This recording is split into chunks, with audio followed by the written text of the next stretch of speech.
My name's Mark, and you're listening to Head Straight.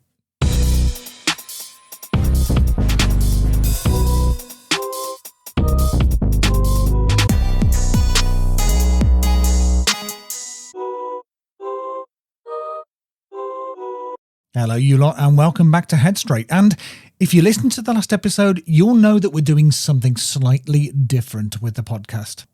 We're going to ask a question, or we're going to make a statement, and then we're really going to pick it apart to find out what that statement is about, if there's an underlying question that really we should be asking, or just to work out what it actually means.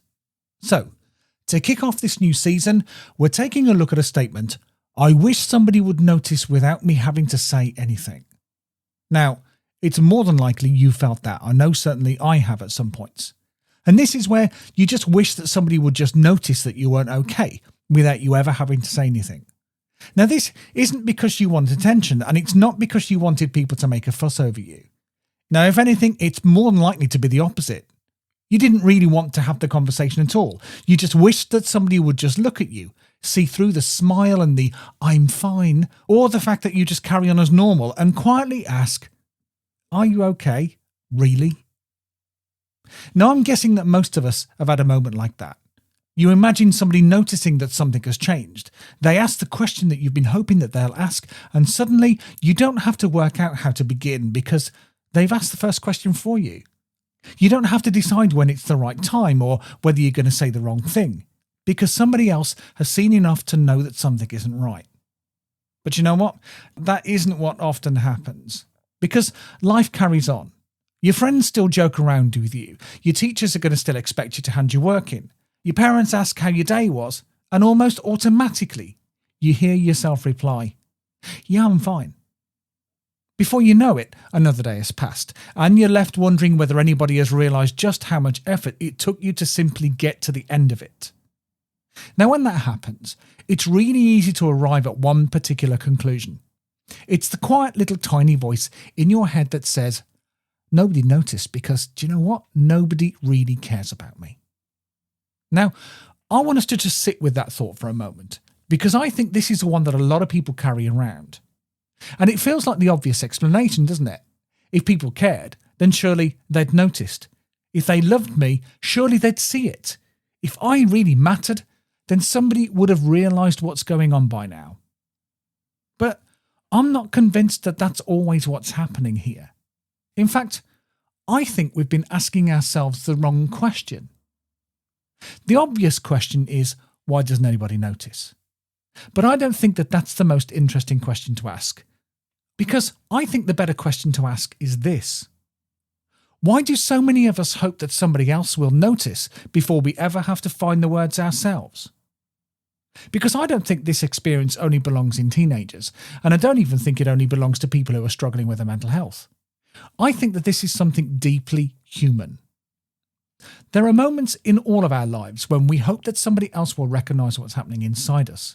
Because if they do, we never have to make the first move. We never have to decide how to explain ourselves, whether our feelings are serious enough, or whether we'll be believed. Somebody else has already opened that door for us. And perhaps that's why waiting can feel safer than speaking. Now, the one thing that's really stuck with me over the years is that we often assume that people stay quiet because they don't know what to say. But the longer I've worked with young people, the less convinced that I am that this is the real reason. Because it's easier to assume that. And now, sometimes it's true. Sometimes feelings are so confusing that you genuinely just can't put them into words. But I don't think that's the whole story. I've met plenty of young people who know exactly what they want to say if somebody asks the right question. They've replayed that conversation in their heads 100 times. They've thought about how it might go, what they'd say first, what they'd leave out, what might happen next. Now, the problem isn't always about finding the words. Sometimes it's about living with what happens after you've said them. Now, maybe you've thought, if I tell Mum what's really going on, she's going to blame herself. If I tell Dad, he's going to get angry or panic. If I tell somebody at school, then everything will become a huge deal and everyone will know. If I tell my friends, they're going to see me differently. Or perhaps it's even simpler than that. What if they don't believe me? Now, these aren't imaginary worries because for some people, they're based on real experience. For others, their fears have quietly grown over time.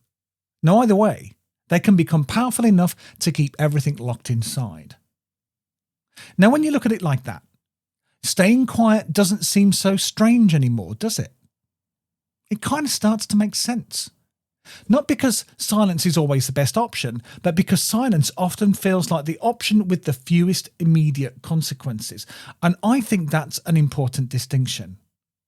Sometimes we describe people as not asking for help, as though they're simply just refusing to do something that's obviously good for them. But from where they're standing, asking for help doesn't feel simple at all. It can feel like risking a relationship. It can feel like losing control. It can feel like opening a door that maybe never can be closed again. So instead, they wait. Not because waiting feels good, but because it just feels safer. Now, I've been thinking about this a lot whilst putting this episode together, and one thing that keeps coming back to me was this. We often say that we wish somebody would notice. But if we're really honest with ourselves, it's usually not just anybody we're waiting for. It's one particular person. Now, it might be your mum, it could be your dad, it might be your best friend, or a teacher, a grandparent, a brother or sister, someone whose opinion carries more weight than everyone else's. And that's important because it changes what we're actually hoping for. We're not just hoping that somebody will see we're struggling. We're hoping that they will see us. Because if that one person noticed, then it would mean something. It would tell us that we matter, that they know us, that they've seen past the jokes, the smile, the I'm fine, and realised that something isn't right. Now that is a very human thing to long for. But it can also leave us carrying a huge amount of hurt if it doesn't happen. Because it's very easy to make a leap that sounds something like this. If they haven't noticed, then maybe I'm not as important to them as I thought I was. Now, before we accept that as truth, I think we just need to slow down a minute because there's another possibility that we don't often consider, and I think it's one worth exploring. And it's this. Being seen isn't the same as being understood.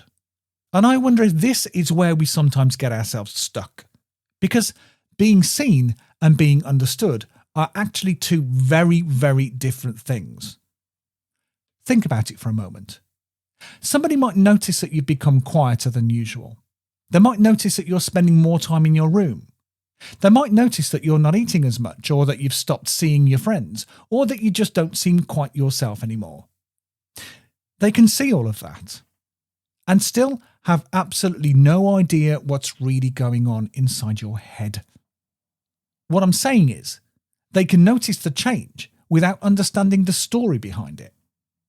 And that's difficult, because when we're hurting, we often hope that people won't just notice something is wrong. We hope that they'll somehow understand exactly what we're feeling without us ever having to explain it. And if you've ever wished for that, then you're not that unusual. You're not on your own with that. I think almost all of us have at one time or another. There's something incredibly comforting about the idea that somebody knows us so well that they can look at us and immediately understand what's going on inside our heads. But the trouble is, human beings aren't mind readers. Shocker, huh? Pretty obvious. Even the people who love us the most can only work with what they can see, and sometimes what they see isn't very much. Not because you haven't been struggling, but because you've become really good at making sure that nobody notices. Now, I don't say that as a criticism. I say it because many young people become experts at looking okay.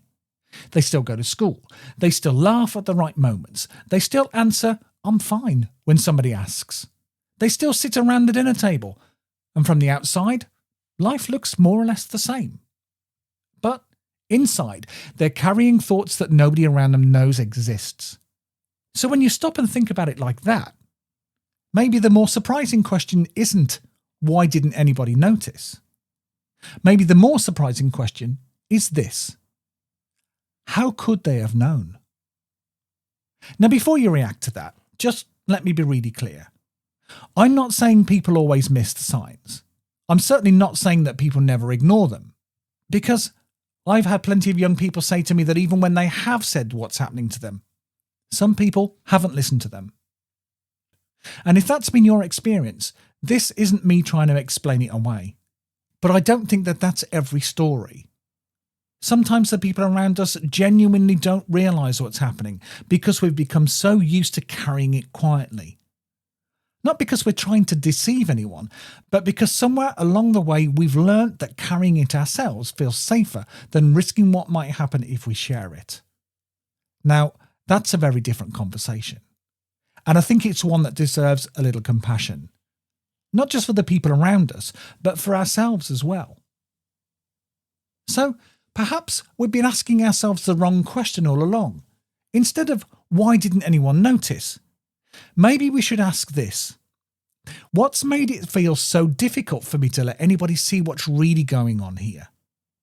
Do you see how different those questions feel? The first one leaves all of the power with everyone else. The second one isn't about blame. It's about understanding. Understanding ourselves. Understanding why we've stayed silent. Understanding what we've been protecting. Because sometimes we're protecting ourselves. Sometimes we're protecting somebody we love. Sometimes we're protecting a family secret. Sometimes we're protecting the life that we know because we're frightened of what might happen if everything changes. There are so many reasons that silence can make sense. And I think that's something that we don't talk about enough. Often we praise people for speaking out, and rightly so, because that can take an enormous amount of courage. But we just don't spend nearly enough time understanding why people stay silent in the first place. Yet, if we understood the silence, we're much more likely to understand the person. So, where does this leave us? Now, I think this is the point where a lot of podcasts will tell you what you should do next. They're probably saying something like, you need to tell someone, and then the episode would probably finish. But I don't think that we've earned that sentence just yet. Because before we start talking about what you might do, I think it's more important to understand where you've been. Now, if you've spent weeks, months, or even years hoping that somebody would notice without you having to say anything, there was probably a reason for that. Maybe you were frightened. Maybe you didn't think that anyone would believe you. Maybe you thought that you'd make things worse. Maybe you felt responsible for protecting somebody else. Or maybe, and this is more common than most people realise, you simply didn't think that your problems were serious enough to deserve anyone's attention. Now, that's a heavy thing to carry, because it often means that you're living with two completely opposite wishes at the same time. Part of you desperately wants someone to notice. The other part hopes that nobody ever asks. And if you've ever felt that conflict inside yourself, I want you to know that it doesn't make you strange. It doesn't make you weak. It doesn't mean that you're attention-seeking. It means you've found yourself in a situation where every option feels difficult. So your mind's done what minds often do. It's tried to find the safest path through. And sometimes the safest path is silence. Now, silence can protect us for a while.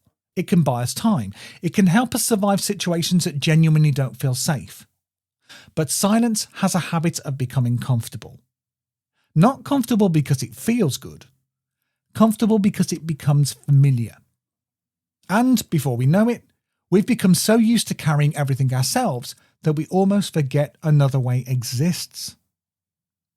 I wonder whether that's something that you've recognised whilst listening today. Not because I'm expecting you to suddenly change everything after one podcast episode. That isn't how people work. But perhaps you've understood yourself just a little bit better.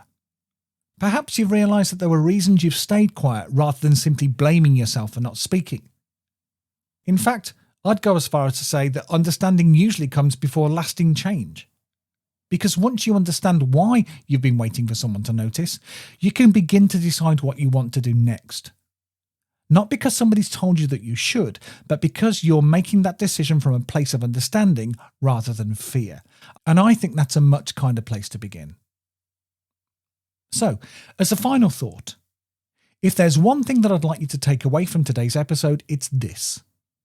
Wanting somebody to notice isn't weakness.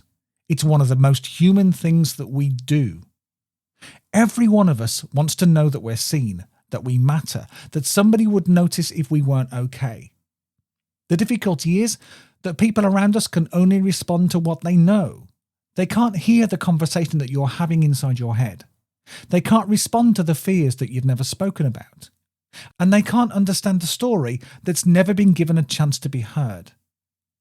This isn't about blame. It's simply about being human. So, perhaps instead of asking yourself, why didn't anybody notice? Try asking yourself this instead. What's making it so difficult for me to let anybody see me? Now, I think that's a gentler question. And sometimes the gentler questions are the ones that quietly change everything. So if you've recognized yourself in today's episode, don't walk away thinking that you've got to get everything worked out by tomorrow. That's not really the point of what we've been talking about. The point is maybe, just maybe, you understood yourself a little bit better than you did half an hour ago. Maybe you've realized that there were reasons you stayed quiet. Maybe you've recognized that hoping that somebody would notice you wasn't weakness or attention seeking, it was your mind trying to find the safest way through something that felt difficult. Understanding ourselves doesn't solve everything, but it often changes how we treat ourselves, and that's usually where real change begins. So, over the next few days, if you catch yourself wondering, why didn't anybody notice? Perhaps just stop for a moment before you answer that question. You might find that there's another question underneath it. What has made it feel so difficult for me to let anybody see what's really going on here? Now, you don't have to answer that question today. You don't even have to answer it this week. Just allow yourself to be curious about it. Because sometimes the biggest step forwards isn't saying something out loud. Sometimes it's simply understanding why you've stayed silent for so long. So, that's a lot to be thinking about for a week. And next week, we've got another question. Are you up for it? Of course you are.